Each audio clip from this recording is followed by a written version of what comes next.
So if you're wondering what the plow guys do when they're not plowing snow, this is it. Nothing. We hide in the basement. Pretty much. Hide and sleep. Sleep. I do a lot of sleeping. You do. I wish I could sleep 12 hours in a row. 12 hours. Last time I slept probably about 13. Oh, so that last video with the going through the garage door, man, that really sucked. I have to tell you that. Talk about stress. I mean, I thought we were over and done with that, going through garage doors. Or at least I thought I was over and done with that. Oh, I would have preferred if it was you. No, because I wouldn't have gone in. As soon as I felt the ice, I would have left.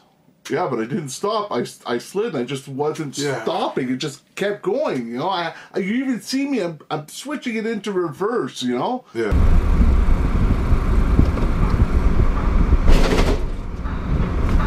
And the thing is, just right into the garage door, man. Oh. Anyways, we settled up with Sandy, and I had actually called the door doctor because he had a very high number in his head, and I'm like, no, there's no way I can do this. So I had the door doctor send an estimator, and they quoted him $1,700 for a new garage door, plus the miscellaneous. I guess with the tax, the hardware, and the labor, we were talking about $3,000. Yeah. Or they could fix the door, okay, change some hardware. But what they couldn't do is they couldn't touch the wooden panel, that one section at the bottom that was damaged, shown here. Here we are. Let's go see what this is all about now. If you get too hot, just turn it off. I think I got everything in here I need. Alright. So, here's my big damage. Wow, this thing is... So it went in here. And here. Also pushed up against that, so... Alright. They couldn't fix that because where the plow ends went right through the box part of the plow, went into the door. They said they wouldn't touch the door, but they could replace all the metal hardware, the rails, you know, but they just couldn't touch that. So, and that was going to cost $700 plus tax. So we settled for $500. I pay him $500 cash. I'll make him sign a release saying that I paid him $500 for damages done. End of story. But you know, you lose everything in that. I'm plowing him for the rest of the year for free. Could it have been worse? Well, I don't know. My deductible's $500, so you know, I'm not winning out of this. No. But well, in a way I am, because I'm not claiming on the insurance, or our premium doesn't go up next year. And you know they're going to raise the premium. Yep. You know, look at how much I had to fight with them just to lower the premium. They were killing me. They wanted $900 this year for snowplow insurance, liability insurance. It's crazy. So next year we're going to change things. Yeah. Yeah, we're going to increase our prices because we've been charging a moderately low price. Like a third of what everybody else is charging? Yeah. Well, I don't want to get into numbers, you know, but yeah, we were quite low. So next year we're really putting the prices up, and we're going to make salting a part of each contract. So if you don't take salting with us, we don't do it. Oh, did I tell you I was speaking to a buddy at work this morning? No. And he has a Fisher spreader. Okay. Salt spreader. Mm-hmm. It says the motor's gone on it. So no good. It's no good, but they're like $2,500 new. Yeah, okay. So the motor is gone. We could replace the motor. How much is the motor? I don't know. I'd have to research that. But he's going to sell me the unit for $300. Yeah, because the motor is probably worth $1,500. No, I don't think so. Come on, just for an electric motor. There's no way it's worth no. Well, $150, $200 for the motor. There's got to be a reason why they're charging $2,500 and he's trying to get rid of it for $300. Well, it's an older spreader. Yeah. You know. So if we didn't go through the garage door, we'd be able to buy it. Yeah. Which I still say you pay too much for the door, but anyways. Where we're getting at here is when things like this happen,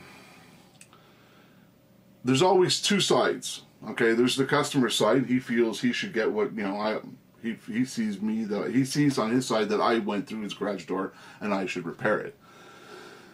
I'm looking at it on my side saying, you didn't salt your driveway and I slid down your driveway into your garage door.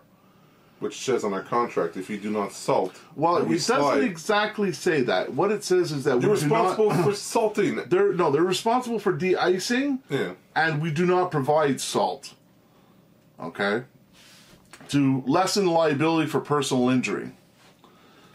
I think if push would have come to shove, I still think the insurance company would have settled something with him if we would have gone through the insurance company. I still think we would have lost out on that. I don't think so. I think they still would have paid him, regardless of what it said in that little piece there. We're not at fault.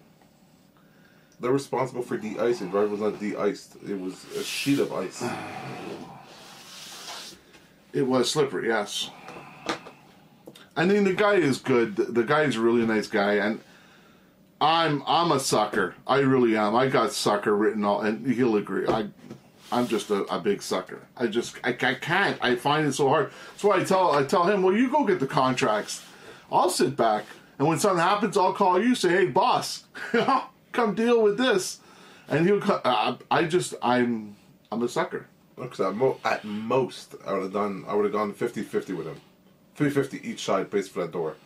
He's at fault for not de-icing. Not us. We didn't do.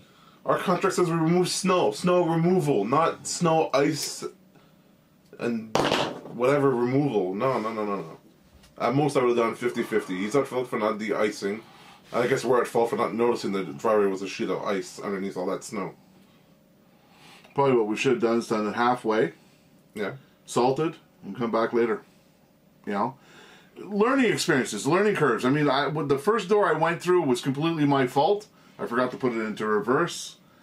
I was distracted, and normally even if you're in reverse, you take your foot off the brake, the truck will roll a little bit forward, right? So you give it a little gas, and she grabs, and she'll back up. Well, I had it in drive, and I thought, it's just rolling that little bit down, so I'll just give it some gas, and she'll, roll back. Well, freaking thing was in drive, Yeah. So that was the first time. But no, this time you can see you can see me. I put it right into reverse, and I'm ready. I never stepped on the gas. I just had my foot planted on that brake, hoping she would stop because she wasn't going fast.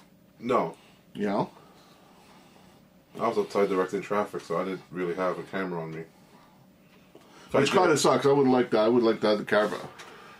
Well, yeah, because then we could have definitely went through the insurance because we would have had video proof of sliding on a sheet of ice into the guy's door. A lot more proof than that, but... Yeah, but it still screws me up. I'm not happy about any of it, No. Neither am I. Just gonna have to buy a crap load of salt next year. Cheap salt. Yeah, cheap salt. Only rock salt. We're not going into that, all the other different types of salt.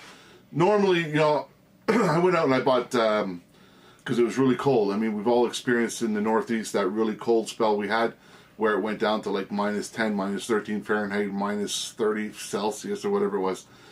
And I bought this bag of Alaskan, I'll show it here, -31 Celsius. So I bought 2 bags of that, and they were $25 a piece. And I went and threw it down on the driveways. So that happened on the Friday. So I went and I did that on Monday. I threw down the salt on there. Then we had a little bit of snow. It wasn't much, maybe about that much, but really light, fluffy stuff.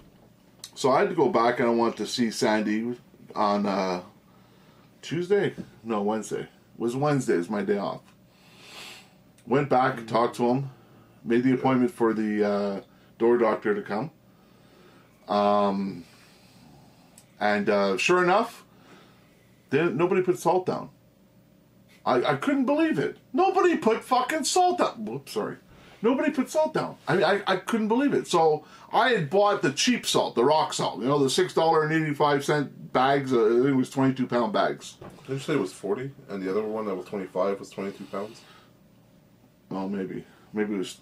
Because I know you said you bought a cheap salt, 40 pounds for like $6, Maybe, $7, maybe and then the it. expensive one was $25 for 2 pounds. 22 pounds. Yeah, it was something like that. Anyways, so when I got there, and I mean, I went to the dollar store, got a scoop, actually an old milk container, and I emptied the whole bag on all those driveways on that street that we have there. And by the time I was leaving to go home, after I talked to Sandy and everything, all the driveways, all wet. All the snow was gone, melted, and they were just wet. You know, so I mean, that's all they have to do. You know, so if you have a driveway and it's on a slope, salt the damn thing. You know, please. Well, that's what's going on in our contract next year. Up in the price, and we'll salt. But then if we salt, we're liable for any damage. That's why we're going to salt, though. But they did salt. They never do. There's like 2 guys that salt out of, what, 10 customers? Yeah, there's Andre and Jerry. They salt. The old people, like, they're 96, 97 years old. I never made them salt. I never made a big deal. I kept telling them, you got to salt, you got to salt, you got to salt. They never salted. Or they'd come out, Jerry told me this, they'd come out with a little mini margarine container. They'd have it filled with salt, and they'd just go like that, and that would be it. You know, they'd have this big 40-pound bag in the garage. You know, it's like, throw it out. But, you know, these people are from an era of the 1930s, you know? Yeah. So to them, with, you know, money is different to them, how they view it. I get it, you know? But they're going to have to pay for it next year. I mean, pretty much everybody on the street's going to have to pay for that garage. Well, yeah. You know, the price is going up. Mm-hmm. You know, so that's where we are now. Lost money this year, but next year we should make more money. Oh, Christ, lost money. Well, we did, because that door. It's discouraging. I wanted to do the driveway today. No driveway. You know, our driveway looks the worst, and we're the plow guys, and our driveway looks absolutely disgusting. Yeah, but it's our driveway. Don't care. Tomorrow, think we can do it. Yeah, we can do it now. It's 6 o'clock. I gotta go to bed now. All right, guys. Listen. Thanks for watching. Oh, I want to say thank you to all the new subscribers. All the new people. Got make like 200 or 300 extra subscribers now. A lot of new people. Yeah. So thank you, and welcome to the Plow guys. I want to do some more sit-down videos. Okay. Some stuff coming up. I want to talk about ice management. So you guys that are actually out there plowing snow, research it, get back to us, and let us know your ideas of ice management. I'm not talking thin stuff. I'm talking, you know, when we have those big storms and you get like 2-3 inches of ice. Like during the ice storm of, what was it, 95, 98? In 94. Quebec we had here? Was it 94? No, it was 95. It was the year after I was born, so yeah, 95. 95, 96, so I was a few years old. But I've been looking around at some different things for ice management. I think they're really cool, so we'll talk about that in the next video, or the one after that if we don't have a plow video coming up in between that. That's it. I always seem to drag on with the sign outs, but it's been a pleasure. Welcome to the new subscribers, and we'll see you in the next one.